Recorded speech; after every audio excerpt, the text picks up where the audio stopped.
শীতার্ত মানুষের মাঝে শীতবস্ত্র বিতরণ বিএনপির মানবিক উদ্যোগ। শীতার্ত মানুষের কষ্ট লাঘবে বাংলাদেশ জাতীয়তাবাদী দল বিএনপি আবারও মানবিক উদ্যোগ গ্রহণ করেছে।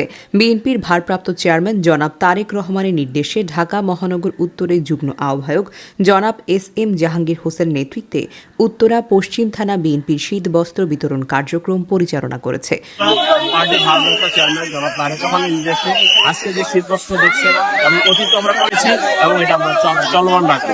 উক্ত শীতবস্ত্র বিতরণ কার্যক্রমে প্রধান অতিথি হিসেবে উপস্থিত ছিলেন জনাব এস.এম. জাহাঙ্গীর হোসেন। তার সঙ্গে সৌজন্যে অংশ নেন উত্তরা পশ্চিম থানা বিএনপির নেতাকর্মীরা। আজকে যারা এই আপনাদের সিদ্ধান্তদের মাঝে কম্বল দেওয়ার ব্যবস্থা করেছেন তারেক রহমান সাহেবের নির্দেশে তাদেরকে আমি আমার অন্তঃস্থল থেকে আন্তরিক ধন্যবাদ জানাই। এই মহতী উদ্যোগের সমন্বয়কারী ছিলেন সাগর আহমেদ আলী।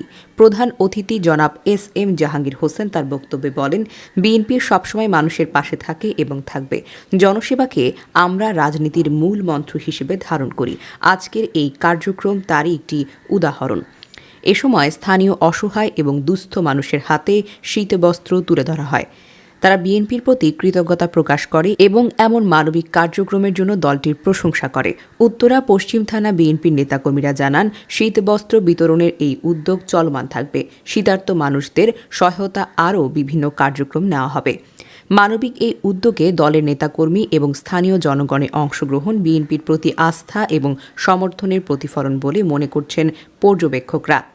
শীতবস্ত্র বিতরণকালে আরও উপস্থিত ছিলেন মেজবা উদ্দিন খোকন, সভাপতি উত্তরা পশ্চিম থানা বিএনপি, আলাউদ্দিন আহমেদ, যুগ্ম আহ্বায়ক উত্তরা পশ্চিম থানা বিএনপি, এসআই টুটুল সাবেক যুগ্ম সাধারণ উত্তরা পূর্ব থানা বিএনপি, আলমাস আলীর সাবেক সভাপতি তুরাক থানা যুবদল, HR সাইমন খান সাবেক যুগ্ম আহ্বায়ক উত্তরা পশ্চিমা থানা যুবদল সহ বিএনপির অন্যান্য নেতৃবৃন্দ।